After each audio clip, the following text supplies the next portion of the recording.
Hello there, it's Carrie Rhodes here. Welcome back to my YouTube channel and a new paper crafting video.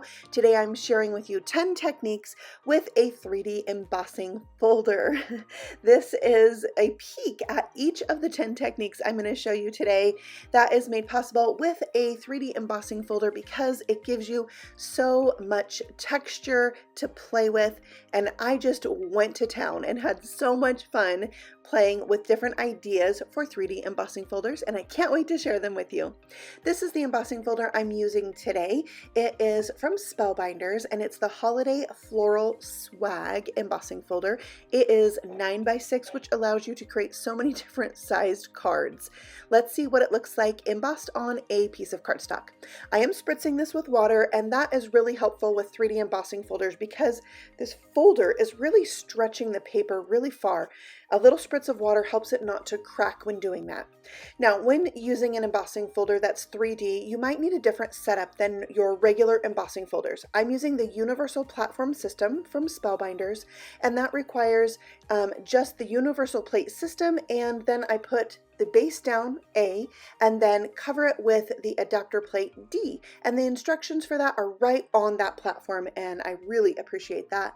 And here you can see all the detail in this gorgeous pattern. For technique number 1, we're going to use some specialty paper. It's the Core-dinations paper. I got this at the 12x12 cardstock shop. It has a texture, but also when you sand it or tear it or emboss it, a core color is revealed that is different from the color on top. Now for this technique, I did not spritz my paper because I'm going to be sanding it and I didn't want it to be wet. So I just ran it through as I normally would. And then you can see the pattern in this paper looks so great. I mean, you really could use this pattern all by itself every time and it would be just as gorgeous. But I'm going to take this sanding block and sand off the top layer of paper. So I'm really trying to just hit those embossed areas with my little sanding block. By the way, I will have these sanding blocks linked for you below. They're great in the craft room. And here you can see that core color of the paper is starting to be revealed as I sand it away. This one paper right here actually creates a darker color, but with the other colors I got, the green and the red, when I sand it away, I'm going to get a lighter version of that paper. Now there are way more colors than just the 3 I got, so if you like this kind of paper, you might want to check that out. I'll have the 12x12 cardstock shop linked for you below because they have cardstock in every color. I'm really enjoying shopping there for my cardstock. So here I am just sanding this away, and it gets a little dusty. I mean, just watching this makes my nose tickle. But here you can see the green, and then I'll show you the red as well because I think the red is just gorgeous. So again, with the sanding block, I'm turning it so I'm not using the green side. Some of the color kind of transferred onto the sanding block, but you can wipe it off with a cloth and it's good to go. So there's the red. I did bend it a little bit. Good thing paper does not have a memory, as I learned from Tim Holtz, and you can just glue it down. So I use my Swiffer cloth to clean up after that mess. And here you can see all 3 of the colors I used. Now here's a little tip I really like to do after doing techniques with embossed backgrounds, and that's to line it up and run it back through with the same embossing folder. I've been pressing on this with my little sander and running it through again, just like re-pumped up that embossing. Okay, technique number 2, I'm pulling out some brand new watercolor pencils. I'm so excited for this technique. I spritzed my watercolor paper and ran it through, and I think watercolor paper has got to be my favorite for 3D embossing folders. It just has like a little softer squishierness to it, and the patterns come out gorgeous. Okay, these are set number 1 of the Distress watercolor pencils. It's the only set that I have, and I've only swatched them out. So this is really my first time playing with them, and I have to say I was really impressed by the look I get when watercoloring them out. It's a very highly pigmented pencil, and it didn't leave any pencil marks after I blended it out. It was so smooth. I'm really loving them, and I love that they're pure color. There's no pencil casing around a piece of lead. Very cool. I was able to use my water brush to blend this out and pick up more color off of the pencil itself so I could add in some shading. And then I just continued coloring this whole thing. It was really fun and relaxing to bring this to life with the colored pencils. And I think this is a really high quality set of pencils compared to other things that I have used. And um, it's just a little bit different feel than a pencil I'm used to. You should really try them. I'm loving them. So now I only have the one set, as I said, and so I only have one red, I only have one green, and the green is the peeled paint. So I wanted to kind of mix some of the colors so that I could get some different shades of green. So I'm going to do that here after I color in these little flowers, and I really just I don't know, had like a relaxing, enjoyable time coloring this out. So I'm taking the brown, which is walnut stain, and the peeled paint green, layering those together for this branch. And that darkens out my green a little bit and gives me that nice brown stem on my pine branch. For the rest of the leaves in this picture here, I'm going to mix my yellow mustard seed with the peeled paint and kind of get a lighter shade of green. So I've got some variations in the green going on. Now for the little, they might be berries, but I decided they looked really good as cotton. So I took a little bit of the black soot, colored it on my glass mat, and added a shadow with that. Then I wanted to do a little wash of light blue or salvaged patina around the entire background. So I did the same thing, picked up the color off the pencil, blended it with water on my glass mat, and just went around the whole entire image. And oh, I love how this turned out so much. So again, I'm running it through the embossing folder. Maybe here you can see it the best, how much that embossing just got pumped up after running it back through. It's gorgeous. I cannot wait to turn these backgrounds into cards. Okay, technique number 3, we're doing a letterpress technique and adding some color with distressed crayons. So I'm going to color on the raised up side. That's the side that's going to be the front of my card this time, which is actually going to be what normally is the back. So letterpress is an image or letters pressed into paper. It's the opposite of embossing. It's the debossed side of the paper. And you can easily use that with this image because nothing is going to be reversed. I mean, it's reversed, but it's not backwards, right? Does that make sense? It's not a word that's backwards. This is only images. So it's easy to use that debossed or letterpress side. And I thought it would be fun to use my distress crayons because I can color them and then smudge them out. Now these do dry kind of quickly, so you want to do one color at a time, smudge it out, go to the next color. And this, as with most of the techniques in today's video, it's not giving you a perfectly perfect look. A lot of these I would put in the category as kind of shabby chic. So before I emboss this, I spritzed the folder and I spritzed my watercolor paper. Then I can go ahead and emboss this by running it through the die machine just as I've done before. And this time I'm using the back and the letterpress side, and I love the color pressed into it. I ran it through 2 times and I like the second lighter one just as much. Also, if you get some of that crayon outside of the area, just a little bit too much and you don't quite like it, you can sand it away with a sanding eraser. Also, let's address the messy folder. I have this green scrubby from Picket Fence and I think it is fabulous. I normally use it to clean off my stamps or like clean a new stamp that hasn't been inked yet, but it works so good to get down in the nooks and crannies of an embossing folder that is dirty. So there you go. If you wonder what it looks like to color the opposite side of the embossing folder, here it is. I did that too. All right, on to technique number 4. We're going to ink up that embossing folder with some ink pads, this time using the side of the embossing folder where the image is pressed down into it. I'm starting with pine needles and working just on half of the embossing folder. Then I have Uncharted Mariner. This is like my favorite color right now. And doing the bottom half. I'm going to give that 2 spritzes, my paper 2 spritzes, and then we'll emboss that just as before. And this is the quickest and easiest of all the techniques, and I think it is absolutely beautiful. Oh, I love this folder with the greens and blues so much.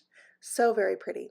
All right, let's watercolor now with mica spray stains. Now you can watercolor with any liquid thing that you want on here, but I think the mica in this is so much fun.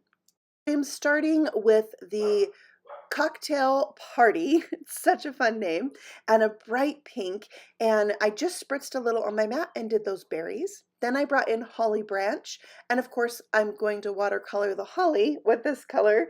And if you don't notice the mica right away, it really shows up the most once it's dried. So be patient with that and you'll really love the results of watercoloring with these. But again, this is a limited edition product, so if you don't have these, play with what you do have and try a loose watercolor on an embossing folder because it's so gorgeous. For the pine branch, I have Tree Lot, and this is where I realized this was going to be more of a loose watercolor than I originally had anticipated because it's really hard to keep the color on top of the pine needle. Yeah, I have Fresh Balsam next. Love this green, and this is what I'm using for those leaves. And now I've got the 3 tones of green going on, and that just makes me so happy. For those extra larger berries, I'm using the Frosted Juniper, and this color, it's so good. I really love it. I decided to also use it on the little flowers in here as well. Next, we have Tart Cranberry. This is such a bright color. The bow on my card is going to stand out so much.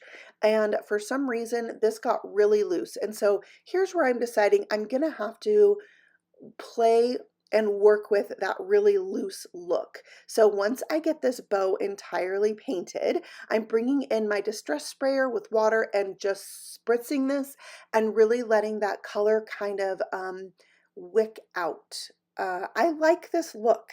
If you don't, you can watercolor without making it a little bit more messy and loose. But I'm going to do even more. I have the Snow Flurries mica spray now, and I'm just removing the nozzle and splattering it by tapping it and adding a really big contrast of color. I love it.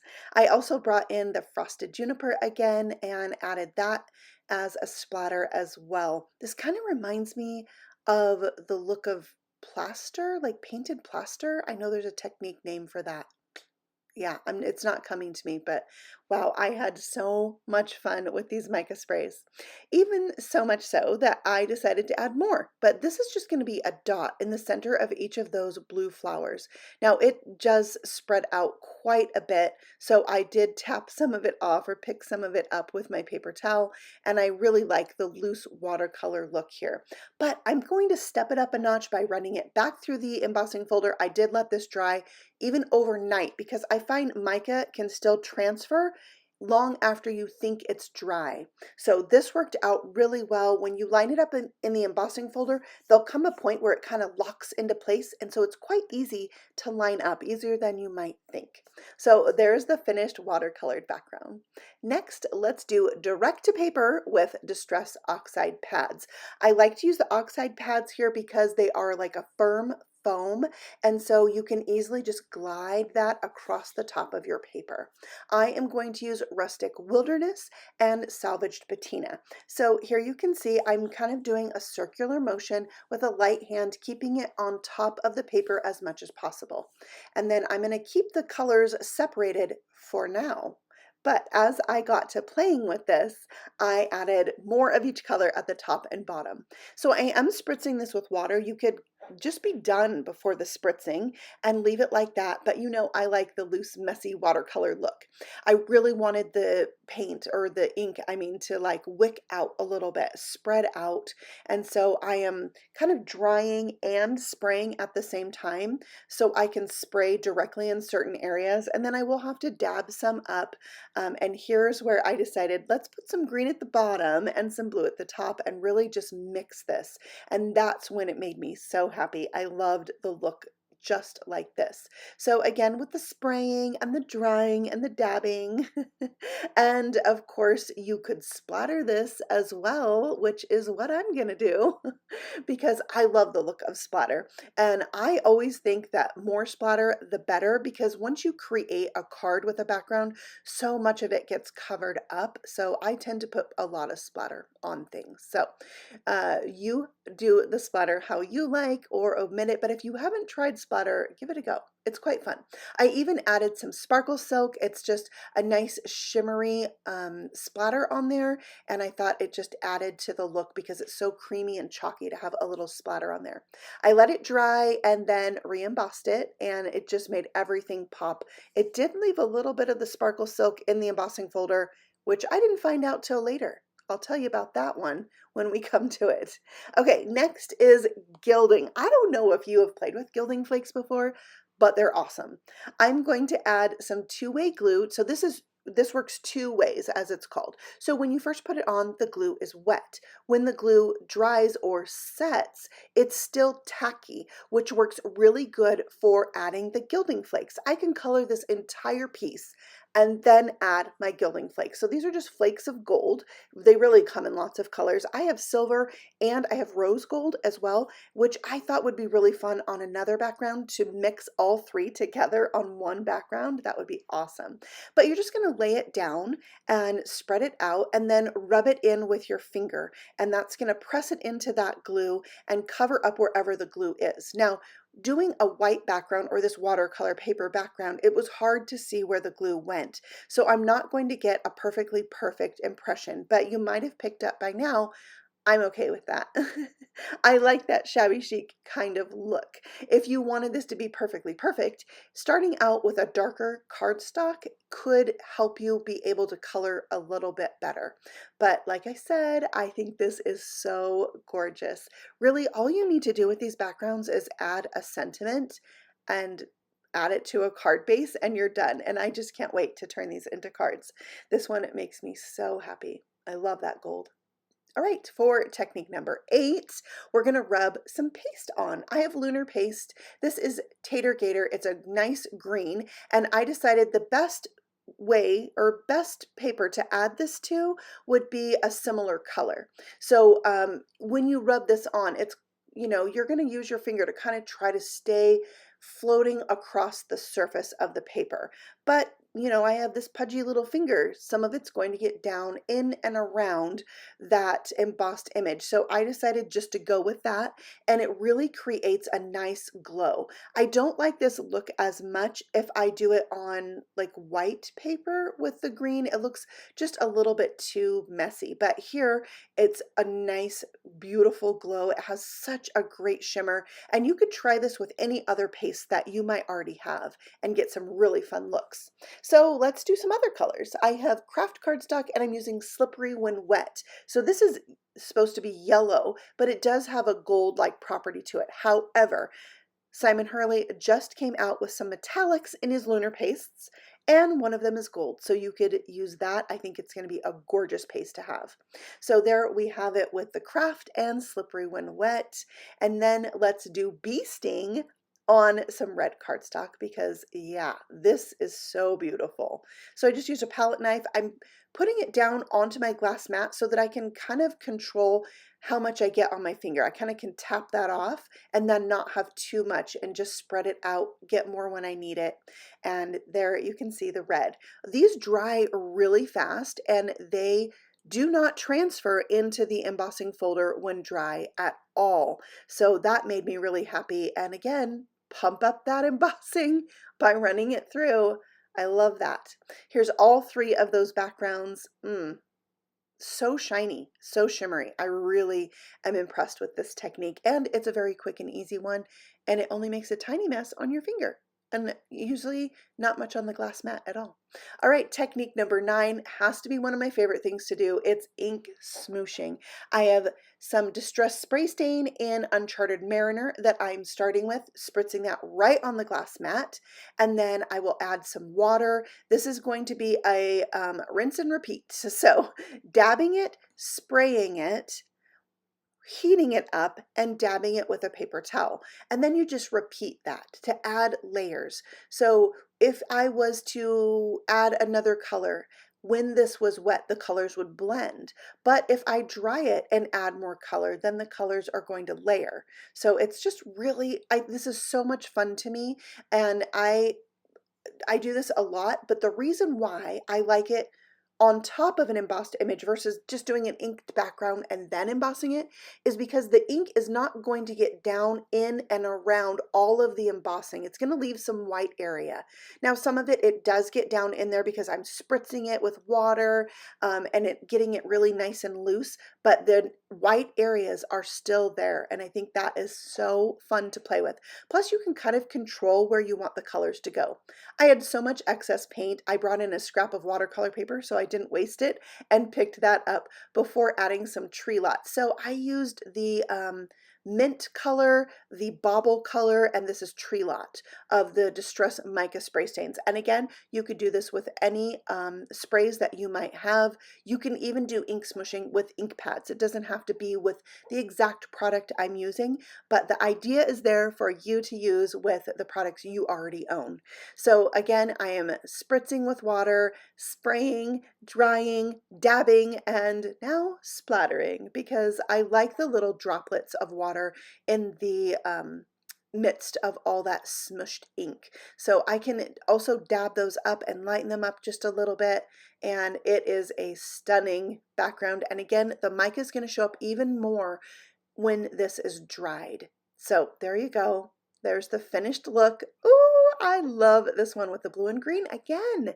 Okay, technique number 10, we're going to accent this with some flocking. So I've got Santa's hat flock from Pink and Main. And again, with the help of my two-way glue pen, I can accent just parts of this. So at first I thought I was going to do just the bow, but then once I got going, I decided I would also do the berries. But really, this is just about accenting a portion of it. Of course, you could do the whole thing, but you know, accenting it sometimes is nice because it's quick and easy. And here you can see how much easier it is to color with the two-way glue pen on the darker paper. All right, so I have a piece of paper so I can catch my excess flocking, and all you want to do is dump it on and just really rub it into the paper with your finger, and that's going to help it adhere and have good coverage over your glued areas. So here you can also see there's some excess shimmer in my background. Yeah, that's where, this is the paper that picked up the excess shimmer from my previous background that I was telling you about. Yeah. Oh well, it will work. It'll be fine. I might just add more splatter to it later. So there you can see this is just accented with a nice flocked bow. I think that is so fun.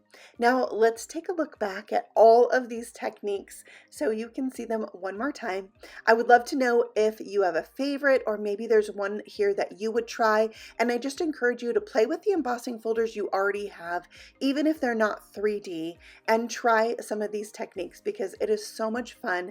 And you could spend, you know, some time and create a bunch of backgrounds and then turn them into cards. And that's what I'm going to do. You can see the cards revealed on my Instagram channel. I will have a link to that for you in the description box below, but it's just Carrie Rhodes. You can find me easily on Instagram if you haven't already, and I will share these as I turn them into cards for you over there. So stay tuned for that, and let me know what you think of this video, because this is one where I did not make cards, and I don't do a lot of videos like that, just a pure technique video. So if you like this, let me know with a thumbs up, and let's chat in the comments below. I'll see you all again very soon on the next video. Happy stamping! Bye.